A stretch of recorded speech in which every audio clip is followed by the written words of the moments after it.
ನಾಮಫಲಕಗಳಲ್ಲಿ ಕಡ್ಡಾಯವಾಗಿ 60% ಕನ್ನಡದ ಅಕ್ಷರಗಳಿರಬೇಕು ಅನ್ನೋ ಸುಗ್ರೀವಾಜ್ಞೆ ಆಲ್ರೆಡಿ ಸರ್ಕಾರದ ಮಟ್ಟದಲ್ಲಿ ಬಿಬಿಎಂಪಿ ಮಟ್ಟದಲ್ಲೂ ಕೂಡ ನಿರ್ಧಾರವನ್ನ ಕೈಗೊಳ್ಳಲಾಗಿದೆ.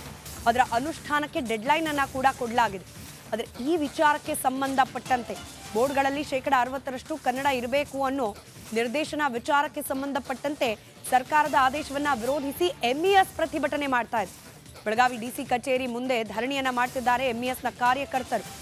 ಕನ್ನಡ ಕಡ್ಡಾಯ ಆದೇಶ ಹಿಂಪಡಿಬೇಕು ಅಂತ ಹೇಳಿ ಆಗ್ರಹಿಸಿ ಪ್ರತಿಭಟನೆ ನಡೆಸಲಾಗ್ತಾ ಇದೆ. ಇದೇ ಸಂದರ್ಭದಲ್ಲಿ ಕರ್ನಾಡು ವಿಜಯ ಸೇನೆ ಕಾರ್ಯಕರ್ತರು ಅಲ್ಲಿಗೆ ಬಂದಿದ್ದಾರೆ. ಬೆಳಗಾವಿ ಡಿಸಿ ಕಚೇರಿ ಒಳಗೆ ನುಗ್ಗಿದ್ದಾರೆ ಕಾರ್ಯಕರ್ತರು. ಕನ್ನಡ ಕಡ್ಡಾಯ ಆದೇಶವನ್ನ ವಾಪಸ್ ಪಡಿಬೇಕು ಅಂತ ಹೇಳಿ ಎಂಇಎಸ್ ಕಾರ್ಯಕರ್ತರು ಪ್ರತಿಭಟನೆಯನ್ನ ಮಾಡ್ತಾ ಇದ್ದಾರೆ. ಕನ್ನಡ ನೆಲದಲ್ಲಿ ಕನ್ನಡ ಅಕ್ಷರಗಳಿಗೆ, ಕನ್ನಡ ಪದಗಳಿಗೆ, ಕನ್ನಡ ನಾಮಫಲಕಕ್ಕೆ ಮಾನ್ಯತೆ ಇರಬೇಕು ಅನ್ನೋ ನಿರ್ದೇಶನ ರಾಜ್ಯ ಸರ್ಕಾರ ಕೈಗೊಂಡಾಗ ಎಂಇಎಸ್ಗೆ ಯಾವ ನೈತಿಕ ಹಕ್ಕು ಇಲ್ಲ ಇದನ್ನ ಪ್ರಶ್ನೆ ಮಾಡಲಿಕ್ಕೆ.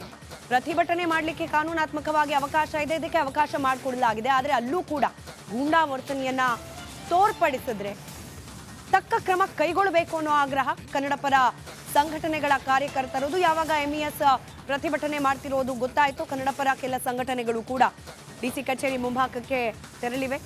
ಸದ್ಯಕ್ಕೆ ಡಿಸಿ ಕಚೇರಿ ಮುಂಭಾಗದಲ್ಲಿ ಎಂಇಎಸ್ ಮಾಡ್ತಿರುವ ಪ್ರತಿಭಟನೆಯ ದೃಶ್ಯವನ್ನ ನೀವು ಗಮನಿಸ್ತಾ ಇದ್ದೀರಿ. ಪೊಲೀಸರು ಹಾಗೆ ಕಾರ್ಯಕರ್ತರ ನಡುವೆ ವಾಗ್ವಾದ ಕೂಡ ನಡೆದಿದೆಯಂತೆ ಅಲ್ಲಿ.